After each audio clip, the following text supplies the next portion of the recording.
Hola, ¿qué tal? Muy buenos días. Hello, good morning.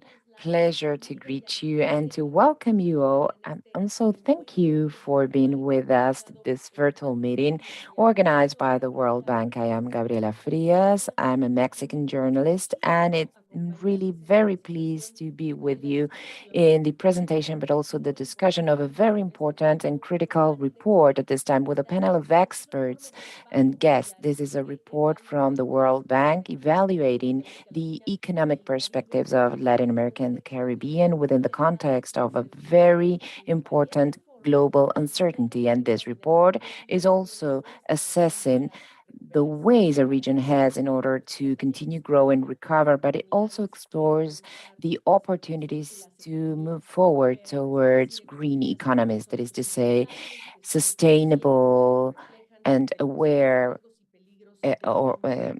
sustainable economies that are aware of the risk of climate change. This is being broadcasted as a webinar via Zoom. You can also follow via Twitter at World Bank LAC with the tag Consolidating the Recovery. And this event is also being broadcasted into 4 different languages simultaneously. For those of you following us via Zoom, you can choose the language of preference with the world icon in the lower part of your screen. For this session with me today, and I would like to appreciate this, is Bill Maloney, head economist of the World Bank for Latin America and the Caribbean, Camilo Gonçalves, Minister of Finance for St. Vincent and the Grenadines, Eugenia Saini, Executive Secretary of the Fund for Agriculture, Fontalvo. Eugenia, thank you very much for being with us. Michael Shifter, a very well-known face, President of the Inter-American Dialogue. Michael, nice to meet you. And we also have the Minister of Environment, even though she will be via video, the Minister of Chile, Maisa Rojas. She was unable to join us live today, but she sent the answers via video and we'll share them with you. But to welcome us today is Seina Mutsako, Director for Strategies and Operations of the World Bank for Latin American and the Caribbean. Seinabu, you have the floor. Buenos días, Gabriela. Good morning, Gabriela. Good afternoon to all of you. It's a pleasure to be here today with you. And we are at a 2-year mark since the beginning of the pandemic. And it is clear that no region has been as hard hit as the Latin America and the Caribbean region, whether we're talking about the human, the economic, or the social toll of the crisis. Years of progress have been rolled back. Yet, as we stand here today, we are seeing some green shoots that really indicate that the recovery is well on its way in the region. Schools, for instance, are reopening after one of the longest closures that we've seen in history. Employment also has nearly recovered to pre-pandemic levels. Vaccination also is well advanced in the region, and we know how essential vaccination is, not just to get out of the crisis, but also to recover on the economic front. And the World Bank has been particularly active in not just the vaccine acquisition, but also the deployment in that regard.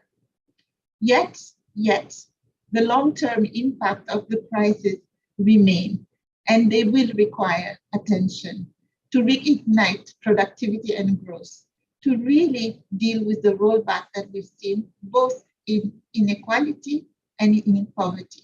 And some of the areas where we will really spend lots of time at the World Bank is education, but also improving the quality of jobs, especially for women who have been very affected by the crisis, but also poverty, which still is not at the pre-pandemic level. In that regard, the bank will continue to fully work with all the countries of the region to help them. We've increased our lending to more than 22 billion for the past 2 years, but also continue to work closely on the policy agenda, on the technical assistance, and also on the analytical front. As of today, Gabriela, you started by talking about the level of uncertainty. And if we were to do a prediction, it would say that the global outlook is cloudy, changing rapidly, and with chances of storms. And this has consequences for Latin America and the Caribbean. The pandemic is not over. We're seeing new variants emerging, and global volatility with the war in Ukraine is quite high. Inflation also is high, and we know that for many countries who rely on imports of food or fuel, or that have sizable subsidies, this is an issue. And this is an issue to add not only to the vaccine hesitancy, to economic recovery, to the education crisis, and in some parts of the continent, to the hurricane season that is starting in 2 months. But we've also seen recent unrest coming, bringing to the fore the limited space for policy. In that, you add some elections, big ones coming. But this said, the region is in much better stage in terms of social safety nets, but also social expenditure. The focus of this semi-annual also on new models of growth that are more green, more resilient is also a source of hope and a source of opportunity. Because while the region is not really a big contributor with only 8% of the global greenhouse emission, it is hardly, and it is much affected by the consequences of climate change, whether we're talking about agriculture, energy, and tourism. So this will really play to the unique endowment that the Latin America and Caribbean region has in terms of opportunities going forward. But it will require incentives, it will require institutions, and it will require investment. But carefully managed, the trade-offs can be mitigated. And we are really hopeful that this can be the source for new jobs, but also can set the foundation of long-term growth. Thank you, Gabriela. Thank you so much, Zainabu. Gracias por este contexto en el que Thank you very much for the context that we're going to get into. We'll talk about this report. This will be done by Bill Maloney, head economist for the World Bank for Latin America and the Caribbean. Of course, after this session of questions and answers, the panel can ask for the floor and make comments to complement the analysis. Bill, now we are talking about the report that shows a region that was recovering from that COVID-19 crisis and what we've heard from Zainabu, but also everything that has to do with high uncertainty and the challenges that also endanger recovery. So maybe could you describe different topics? Thank you very much, Gabriela. It's a pleasure to be with you once again and also with a very distinguished panel. As Zainabu already mentioned, the region is finally coming out of the crisis. We're a little bit above of our situation in 2019 with around 2.3% growth expectations for next year. Very slowly, we are also attacking social costs of the crisis in terms of recovering jobs, also lowering poverty levels again, and addressing the loss of education that we suffer as a region, and also handle all the fiscal costs as a result of support programs during the crisis. Now we are facing a new problem with inflation that is around 6 and 7% in the region and well above what we've experienced in the last decade. And this is substantially outside the monetary ranges. And so this presents a quandary in terms of whether we increase interest rates and control inflation, or if we reduce growth rate. So that is a problem. We are operating, as Gabriela already mentioned, within a global context with two fast changing aspects. One is the crisis in Ukraine that affects us in various channels. We forecast a growth rate of 0.4% below what we had 2 months ago. In fact, due to the context in Ukraine, due to the higher prices of raw material that help some countries but hit others due to the reduction in growth in developed countries, also inflation going up in terms of raw material and food. And this requires restrictive measures everywhere in the world, and also the loss of markets, loss of supplies and goods as a result of different actions. So it's important also to highlight the level of uncertainty that we have. For instance, if we measure the variance between the volatility in raw material, you can see that it has gone up by a factor of 15 in the last month. So we need to take it very slowly because we don't really know where we are heading. The second change in context that we would like to highlight is the fact that the world is moving towards a greener aspect. They are very much concerned with the impact of climate change and also the need to take measures in order to face that. So this gives us challenges and opportunities in the region, and we need to take them very seriously. I hope we can go back to speaking about this, but for the time being, that's all on my part. So before we ask the rest of the panelists to talk, Latin America has not been away from this social movements that we've seen in Latin America due to the high prices of oil and food as well. So this is not the first time that we see this, and also governments and authorities are now more aware of that and even more willing to, let's say, have a relaxation of the monetary policies to mitigate the impact in households due to these inflationary pressures.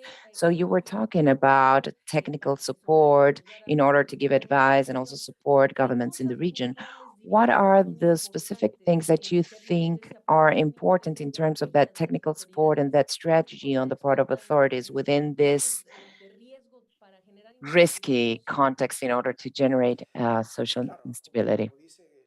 Of course, as you were saying, the increase in the price of food and oil puts pressure on the household budgets everywhere in the world, not only in Latin America. And at the same time, it's also very important on the part of monetary authorities to find a way to control inflation, because inflation is a disease that we need to cure very quickly and take measures very quickly before it turns into a more serious disease.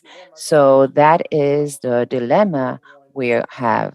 I think that just like in 2009, we will find some programs in order to help households to manage their budgets while food prices are still so high. The oil price is always a problem, and there are subsidies everywhere. In the long term, of course, there's a lot of pressure on budgets that are already very tight. So this is where we need to keep a balance. I don't know what's the right word, but we need to keep a balance between those things. We want to reduce subsidies to oils in a long term because in the short term that might be difficult. Good. And maybe this is now the opportunity to talk about the green economy with Michael Shifter. Of course, we have the Ukraine war, and the economist said that the world is playing the roulette of recession. What else can you share with us in relation to the global landscape and also including some national and local aspects? Thank you very much, Gabriela. It's an honor to be part of this distinguished panel. And I share the views that the other speakers mentioned. Maybe, in my opinion, I see the landscape a little bit more complex, lots of uncertainty, very hard to predict what is going to happen.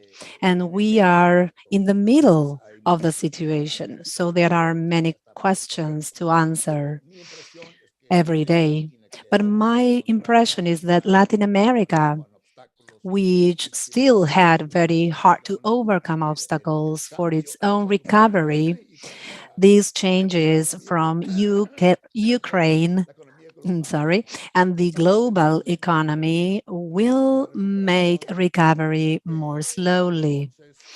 So I believe that we need to be cautious. The great dilemma for each and every government is that this is a political problem, a challenge for the rulers as to how to strike a balance in terms of responsibilities and fiscal discipline on the one hand, and on the other hand, try to meet social demands and expectations. So we are seeing this tension in each and every country in the region, and we do not seem to find an easy answer. At the end of the day, we need to have a very clear commitment and strategy to finally implement domestic reforms, but at a pace that should not affect social peace and preserves governance. This is not easy. It's a matter of political ability, political skills to manage expectations. And I believe that we still need a clearer leadership in the region. So maybe, well, you ask about what's the right way to navigate across this global uncertainty, Ukraine, so on and so forth. And the way to navigate through is to make the pending national reforms that are badly needed, but implement those reforms at a pace that would not affect the governance of the countries.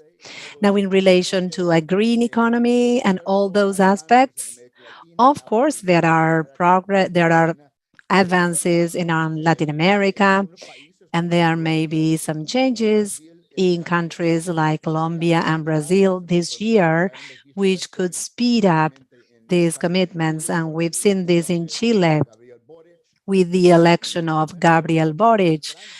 But right now, the two big countries we all know that have a large number in terms of population and GDP, I mean Brazil and Mexico.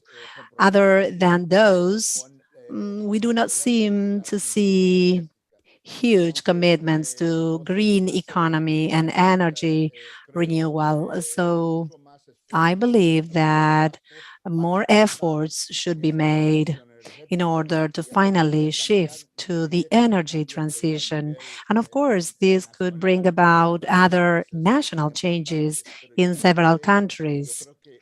However, I believe that we need to be honest and realistic as to the obstacles that we face in the region and the great challenges that the region has in order to move forward.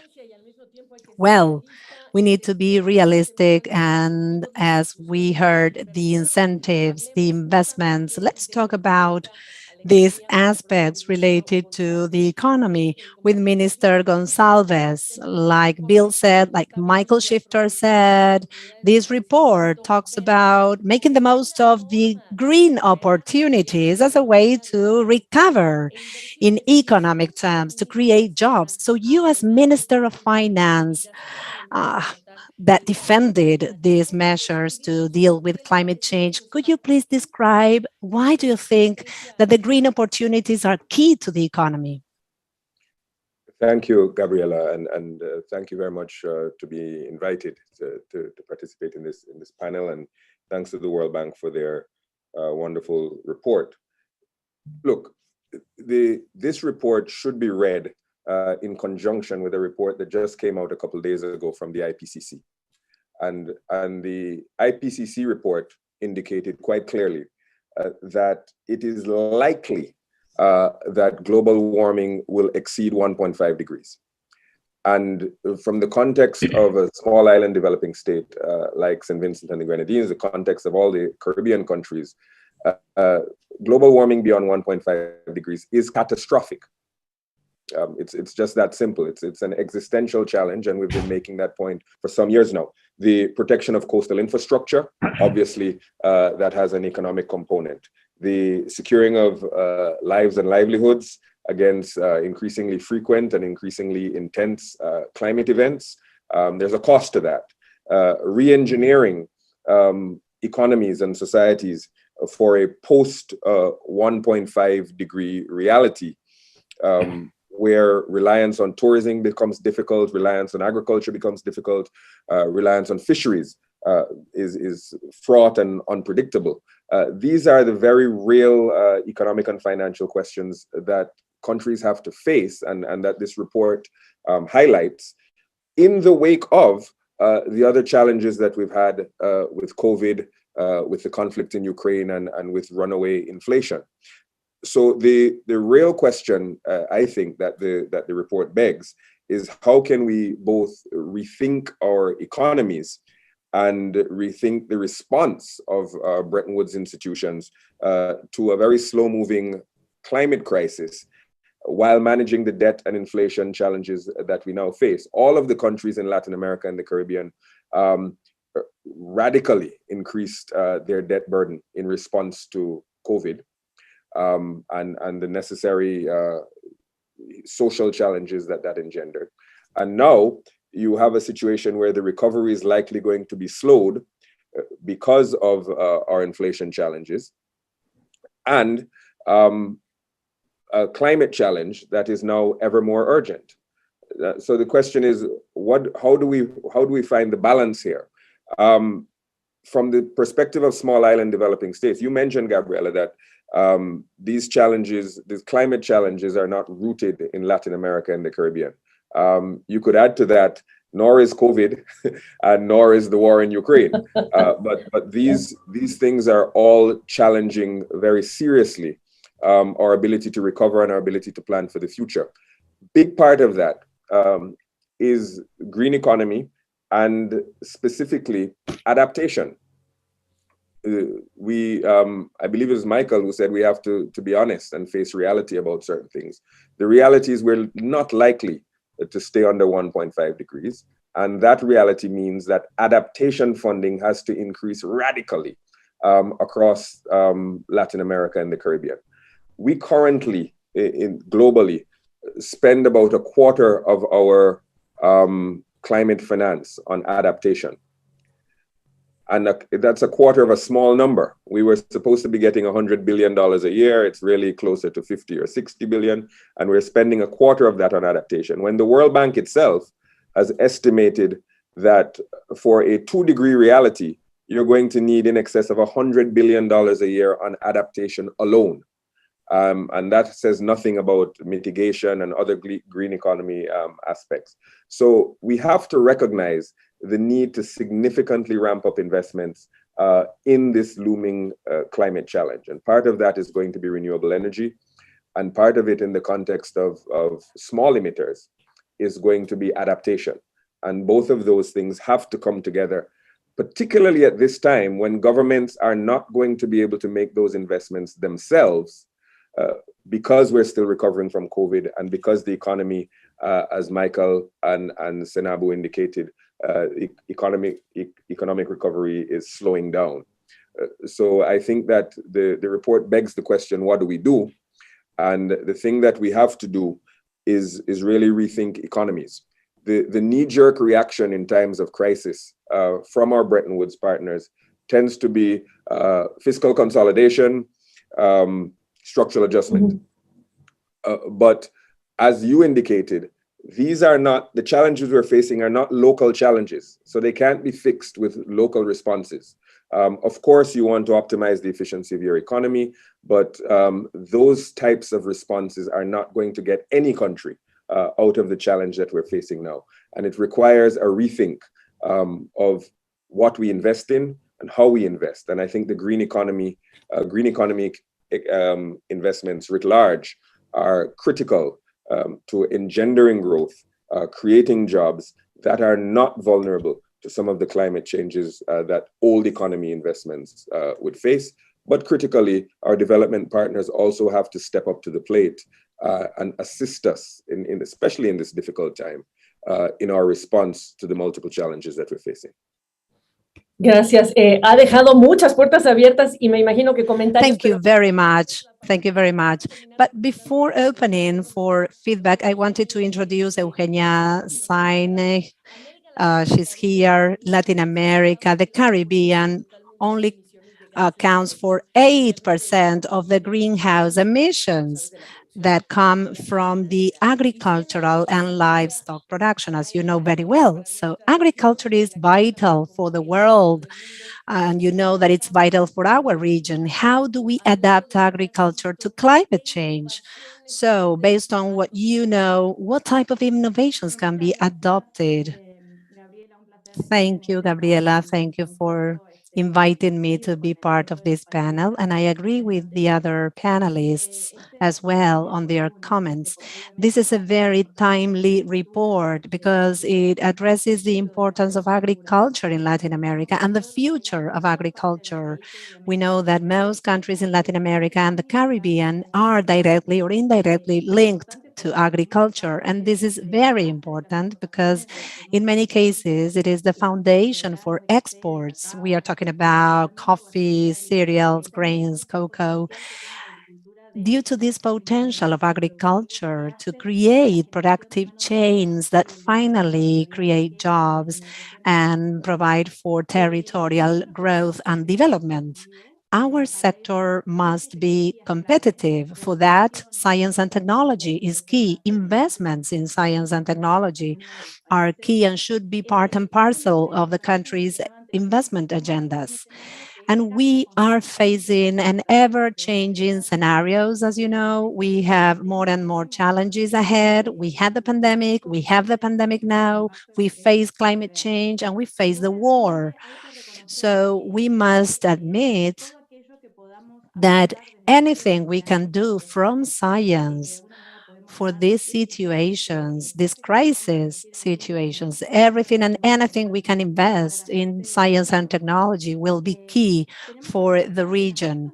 We must also admit that in agriculture, we cannot generalize. Latin American agriculture is very diverse. Productive systems are very diverse. We have small farmers that have even different sizes and scales, small, big, and they are all part of the same social ecosystem of our territory. So when we analyze what type of solutions we can give them from science and technology, we need to think that we need to work next to them, beside them. From the Green Revolution, we still see a productivity gap. This is a pending task that we need to complete. Governments are working, Fontagro is working. However, for the past 15 years, everything that happened in science convergence, these multidisciplinary approaches that we see and how some other science disciplines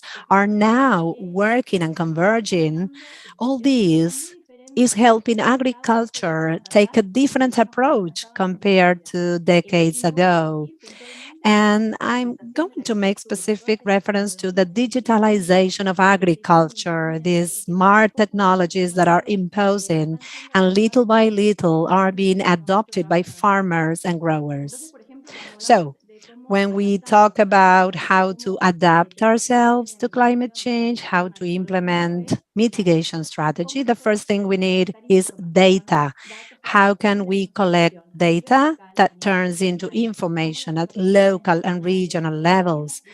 How can private and public institutions participate in data collection that will finally help farmers and authorities make decisions?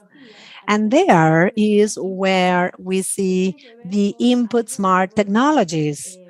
These are technologies related to the Internet of Things. Internet of Things and everything is how we call it, because little by little, all the units are joining this new way of working in the digital world. And how can we use artificial intelligence? We can map the use of land, we can map the transformations in the soil, we can also create fertility maps. Decades ago, we would fertilize, we would go to the field and check. Today, with a device, you can know specifically where the fertilizer is needed. And that is a great economic gain for the product. And at the same time, we are reducing nitric oxide and greenhouse emissions. Not long ago, we started working in nanotechnology applied to fertilizers and also to improving the out. We no longer make open field irrigation. 90% of the territory in Latin America is fed by rainfalls. And we know that climate variability is making an impact. So we need to be ready and have contingency plans in place. So irrigation by drops, that is something that is being used through sensors and is showing great economic and technical results in order to make operations more efficient. And in water management, there are also new practices. We have the design of uh, seeds that are drought resistant. And we are also working with animals that are being genetically improved so that they do not issue so many greenhouse emissions. So we are working with scientists all over the world to tackle these challenges. And finally, machinery. If we think about the machinery that we used in the 80s and in the 90s, and if we compare to what we are using at present, of course, this machinery is high tech, more flexible, mechatronics, we call it, mechanical and robotics. So all this is helping agriculture take a new shape, take a new image, a more inclusive approach. It is it is fit to use for young people, also for women workers. There are many possibilities in machinery that allow us to be better and adapt ourselves.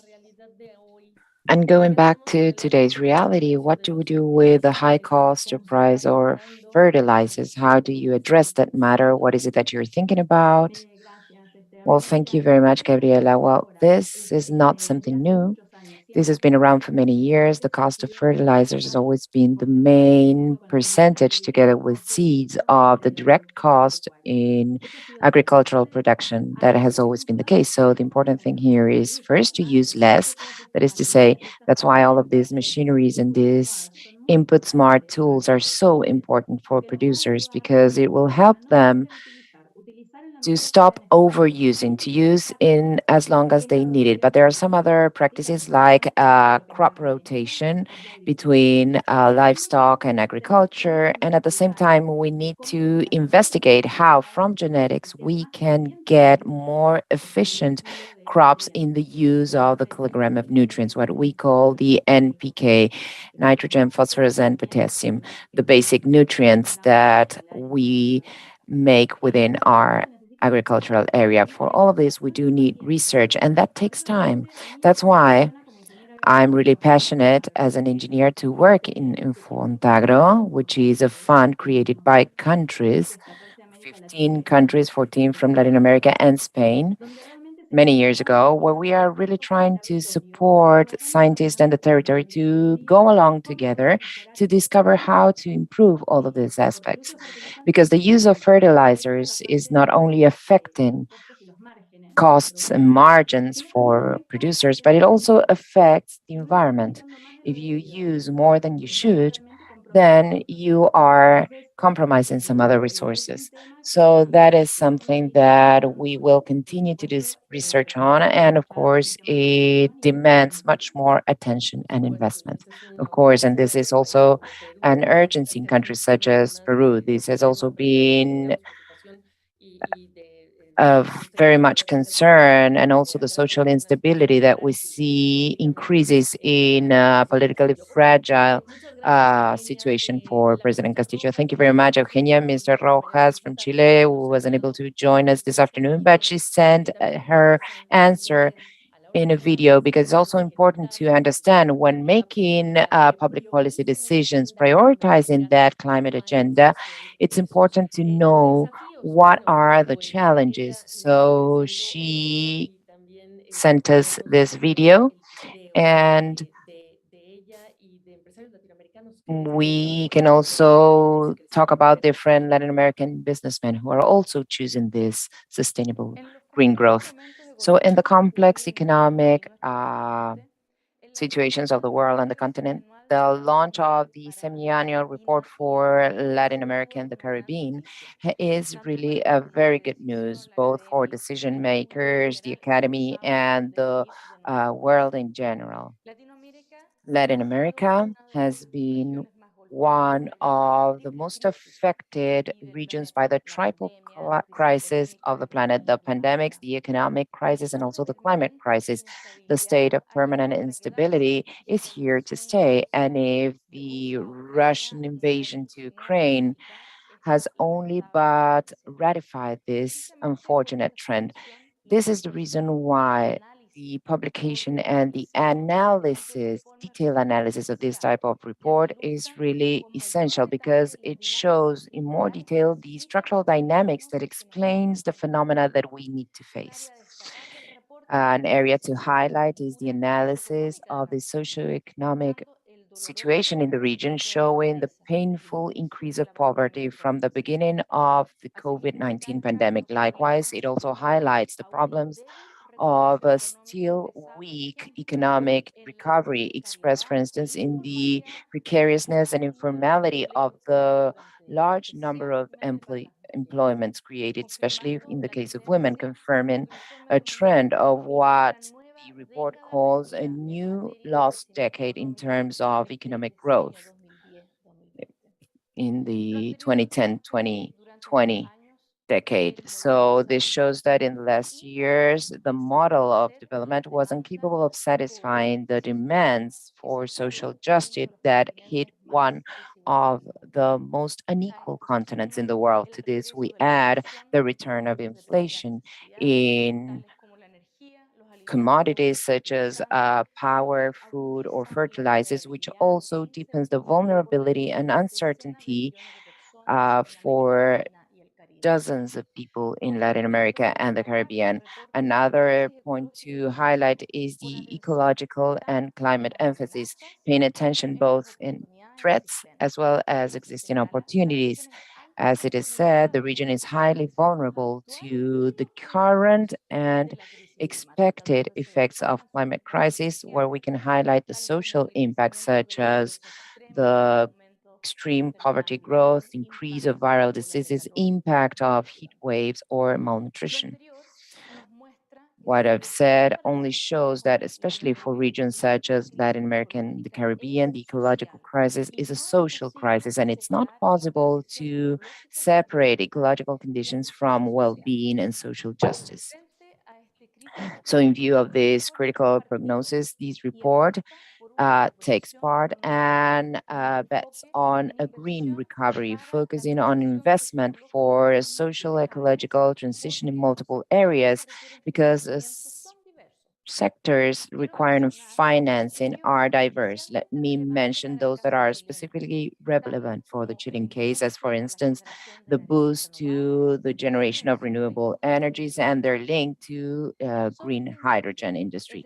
About this industry, the challenge is to go even further beyond the traditional form of exploitation of nature and creating necessary conditions so that economic development becomes an opportunity for territories where these projects are implemented, generating employments of quality, stimulating beyond the production of hydrogen, and also taking the commitment of reducing ecological impacts on local ecosystems. So ultimately, this report is great news for political debate in Latin America, and it also ratifies the urgency to start already a green recovery. And the recent report of the IPCC already talked about this. Scientific evidence is unequivocal. Climate change is a threat to human well-being and to the planet's health.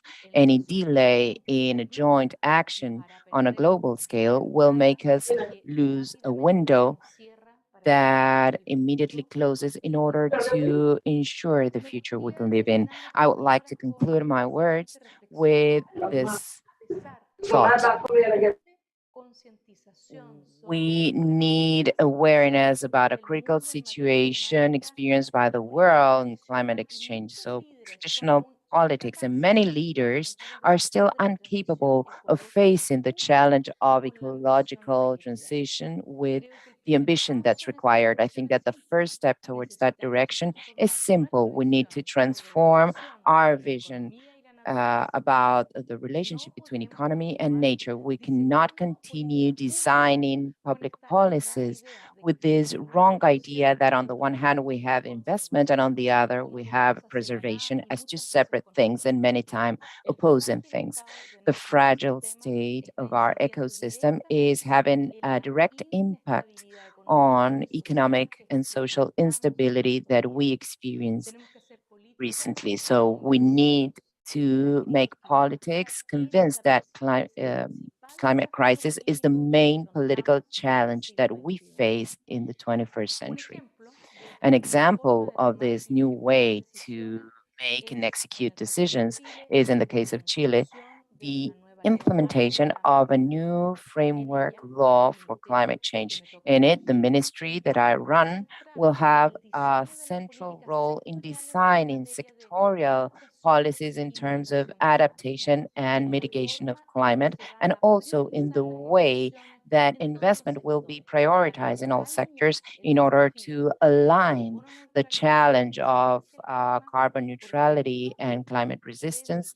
For instance, readdressing investment towards protection of biodiversity, ecological restoration, and other sectors that also foster green employment. So in this way, we can have resilient societies, and this will demand a new role for planning from the public sector. And in Chile, we want to be pioneers in providing this power to the Ministry of Environment, putting at the forefront of our government a vision of care for people and for nature in order to be able to have sustainable development. Thank you very much. Thanks to the Minister of Chile for her message. I think, and if you agree with me, my dear panelists, in Latin America and many parts of the world, people want to listen less and do more. And I think that public policymakers have a challenge ahead. So let me start with Minister Gonsalves and ask him, where do we have challenges in terms of Congress and some other authorities in order to change the mindset of consumers, and maybe that you can have more investment, more employment, and have this characteristic of being sustainable, of facing this phenomenon of climate change? What needs to be changed to do that? Well, I think one of the first challenges that we have is that nobody's being honest about the cost of inactivity. And we have to recognize that there's a cost to doing nothing, and that cost is significant. And we've been dodging that point for a considerable period of time now. And it therefore puts the debate to change in a false light, because you suggest that doing nothing costs nothing and doing something costs something, and that's simply false. So that's the first thing we have to do, to recognize the consequences of the climate challenges that we're facing right now, and to explain to people what that means. However, the challenges that we face require global action. As much as we have to do things in individual countries, individual governments, what we need is global action and global consensus to help ameliorate the challenges that we have for climate change. St. Vincent and the Grenadines, or the Eastern Caribbean countries, our emissions are minuscule. They're minuscule in real numbers, they're minuscule in per capita numbers. But we will be the most impacted countries by the climate challenge. And so that is going to require additional work, advocacy work with institutions like the World Bank, and with the major emitters, to understand the challenges we face and the things that have to be done to get our countries to implement the types of policies needed to adapt to climate change. The debt burden of Latin America and the Caribbean is too high to provide the fiscal space to address climate change. And that has to be addressed. It has to be addressed through debt forgiveness. It has to be addressed through debt for climate swaps, where you say you will use some of the resources that you would otherwise use to pay down debt on matters related to adaptation or green economy investments. As our friend from Fontagra mentioned, there are important modernization and competitiveness adjustments that we have to make in agriculture and fisheries to make sure that we can adapt to less fertile soils, more irregular rainy seasons, greater challenges on that front. So modernization is critical, and the embrace of technologies and solutions that are to some extent climate proof, things like education, things like ICT, digital transformations, issues related to not only the green economy, but the blue economy, things that are going to be more resilient to climate change than the things that we currently face, that we currently invest in. So the main policy challenge is to convince people to change. And the way that you do that is by explaining with clarity what the consequences are of inaction, both on the local level and on the global level. For trade perspectives, trade has to be changed. We have to mainstream issues like vulnerability in the global conversation. Which countries are more vulnerable, and therefore which countries, as part of that vulnerability, require either greater assistance or different exceptions in the rules of global trade and commerce. These things have to be mainstreamed.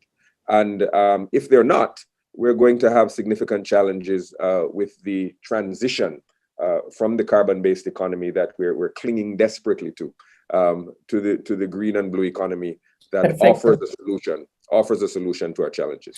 Gracias, ministro. Yo trabajo en televisión, así que se imaginará que ya Thank you, Minister. You know that I work on the TV, so I'm running out of time. I'm speeding up everyone. So what about the other panelists?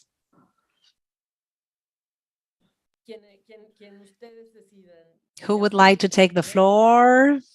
Zainabu, William?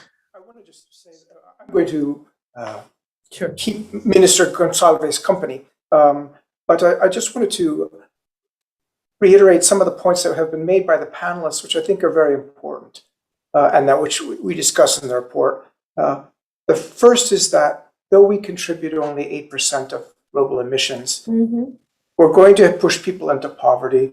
We're going to have high temperatures that reduce agricultural production. We're going to have more natural disasters.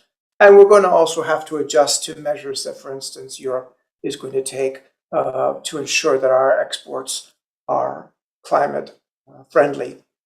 This said, I think it's very important to communicate that Latin America has a ventaja comparativa verde, a green comparative advantage, which is very powerful. We have the greenest electric grid in the world. We have tremendous potential in wind, solar, and green hydrogen. We have great reserves of the copper and lithium needed for green technologies. And we have abundant capital, natural capital, the forests and biodiversity, which is necessary. But what is essential on both the adoption side to protect ourselves against what is going to happen, as Minister Gonzalez said, we're going to be hit really hard, even though we're contributing not very much, but also to leverage this comparative advantage that we have to understand that the agendas of growth, which we started with in the first chapter, and that we have low growth, and the agenda of becoming more sustainable and green are fundamentally one agenda on adoption of technology. And this is going to require us as a region to implement reforms both in our education systems, in how we form entrepreneurs, and in our innovation systems. Because fundamentally we are slow at adopting technologies, and that is part of the reason why our productivity has been growing so slowly. But this is a joint agenda, and if we work on it, we can get both adaptation and leveraging this ventaja comparativa, while at the same time growing faster. Si nadie tiene algo que agregar, también es importante decir que yo salgo It's also important to say that I am moderating from Mexico here, and we know that the factor of institutions is the human factor.